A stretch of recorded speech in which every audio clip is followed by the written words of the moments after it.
Alô, alô, escamanautas, eu sou o Wilson Júnior e hoje eu vou dar as minhas primeiras impressões de Watchmen, a nova série da HBO.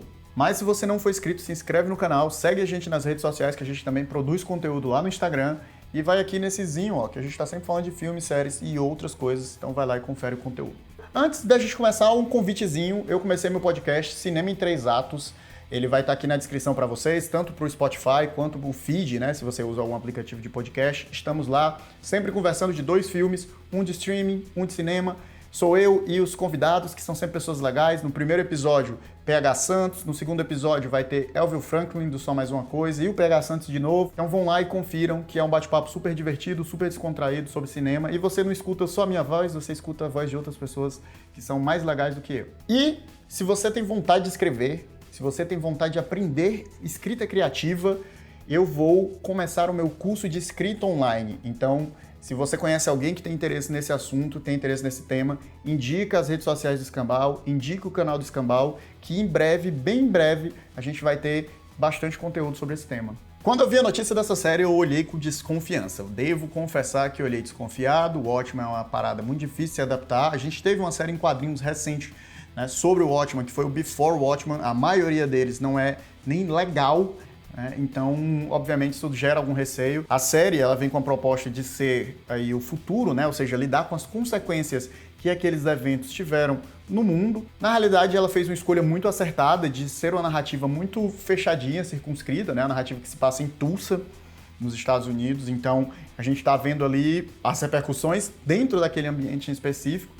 Aqui a gente vai ser apresentado ali por uma força policial que anda mascarada por conta de um massacre, né, de um ataque que aconteceu alguns anos antes, onde a 7ª Cavalaria, que é um grupo de extremistas, né, racistas, que usam a máscara do Rorschach, eles atacaram as forças policiais, mataram vários policiais, então a polícia agora não revela mais o seu rosto para proteger, assim, os policiais e suas famílias. E a gente é apresentado ali uma série de personagens interessantes, né? O Looking Glass, aquele cara com máscara de espelho, a Sister Night, que é a protagonista da série, né? Que é aquela mulher que se veste meio de freira e mete a pera a galera. Então é uma série que ela vem de maneira interessante, ela se propõe de maneira interessante. Eu achei o primeiro episódio muito bom.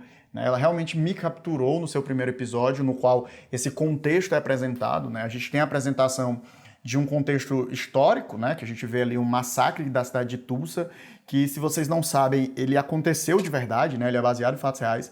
E, na verdade, aquele massacre, ele ficou oculto, né, do conhecimento público. Ele foi negado durante muitos anos pelo Estado norte-americano. E só, acho que há 20 anos atrás, foi que eles confirmaram que, de fato, esse massacre aconteceu. Então foi um massacre onde supremacistas brancos mataram quase toda a população negra da cidade, perseguiram as pessoas.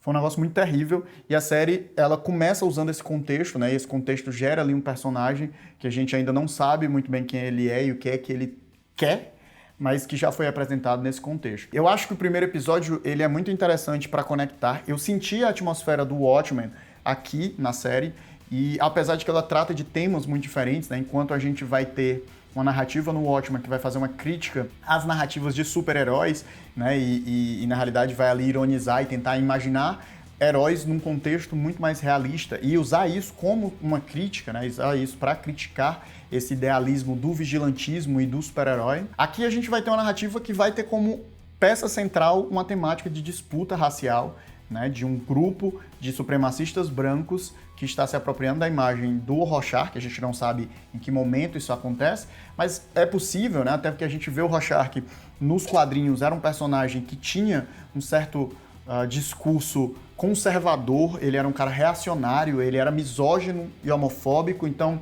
para isso ser apropriado e ganhar um cunho racial, não é tão difícil assim. Então a gente ainda está por vir, né, para a gente entender melhor como foi que esse grupo se apropriou desse personagem que não necessariamente tinha essa conotação. Ainda assim, eu acho um acerto maravilhoso, especialmente devido aos climas de tensão racial que são vividos no mundo atualmente, especialmente nos Estados Unidos, né? Então, uma série que bebe do Watchmen, que fazia um diálogo perfeito com as tensões nucleares e de fim de mundo que existiam nos anos 80, esse vai trazer tensões raciais e sociais que dizem muito mais respeito pra gente no nosso tempo. Então, um acerto muito grande pra série nesse ponto. Então, achei o primeiro episódio muito bem conduzido, apresenta pra gente esses personagens que vão ser ali os personagens principais da narrativa, né? A gente tem flertes e várias referências ao Watchmen original e as consequências do que aconteceu no passado. A gente tem aquele personagem que a gente supõe ou não que pode ser o Ozymandias, né? Que ainda está sem nome dentro da série, que é o senhor lá, o Cavaleiro, né? Só nomeia ele nos créditos como o Cavaleiro. Provavelmente Ozymandias. E a gente tem ali o personagem do xerife, né, do cara, na realidade do chefe de polícia, e ao um policial ser assassinado, a gente vai ter ali as consequências desse assassinato, que é a própria polícia ganhando autorização para usar as armas, o que é algo muito curioso, né? A polícia, ela não tem, os policiais não têm direito de usar as armas automaticamente, eles precisam de uma autorização prévia. E quando esse policial morre, os policiais estão ali autorizados a poder fazer uso das suas armas. Então a gente vê uma sociedade que é ao mesmo tempo super autoritária e super controladora, o que é um ensejo muito curioso. Já no segundo episódio, eu devo dizer que eu desgostei um pouco, eu achei que a série, né, o próprio showrunner, que é o David Lindelof, ele falou que é uma narrativa de arco fechado, que vão ser apenas 9 episódios, e eu achei que no segundo episódio eles tiram o pé do acelerador, pouca coisa acontece no episódio, poucas respostas são dadas, e essa é uma série que levanta muitas perguntas já no primeiro episódio, né? A gente fica sem entender muitas coisas do contexto, quem são os personagens, o que é que está acontecendo, e eu acho que ela está caminhando, pelo menos no segundo episódio, ela caminhou muito devagar para a quantidade de perguntas que foram levantadas já. Então, a gente enseja algumas respostas nesse segundo episódio, mas muita coisa fica ainda, na realidade, mais perguntas são suscitadas das respostas que são dadas. Então, eu achei que ele poderia ter ido um pouco mais rápido, especialmente entendendo que vai ser uma narrativa só de 9 episódios e que vai se resolver nela mesma, né? Então, por mais que eu goste de mistérios, eu não gosto de me sentir enrolado, né? Então, eu achei que 50 minutos, né, que foi o tempo do episódio, foi tempo suficiente para mais coisa ter acontecido, e eu achei que ele tomou tempo demais em coisas que poderiam ter sido resolvidas mais rapidamente. Então, eu tenho um balanço muito estranho, né? Porque teve um primeiro episódio que eu achei que foi espetacular em estabelecer uma série de elementos interessantes e conexões interessantes com o material original, sem necessariamente se ancorar, né? Se valer daquilo como uma muleta. Mas o segundo episódio que eu achei que tira um pé do acelerador totalmente, meio que até para fazer a história render mais. E isso acaba me deixando um pouco desgostoso. Ainda assim, 9 episódios de arco fechado, provavelmente a gente tem pela frente uma narrativa bem interessante.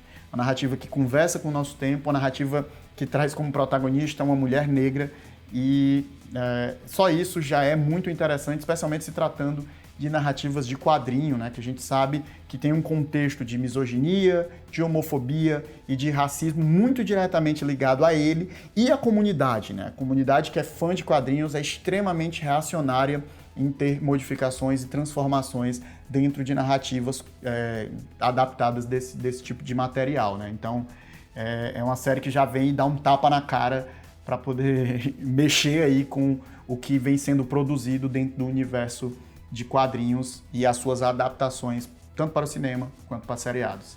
Então, se você ainda não está assistindo o Watchmen, eu sugiro que você corra para assistir, e eu volto no final da temporada para falar com vocês sobre o que é que eu achei desse produto. A gente se vê na próxima e tchau!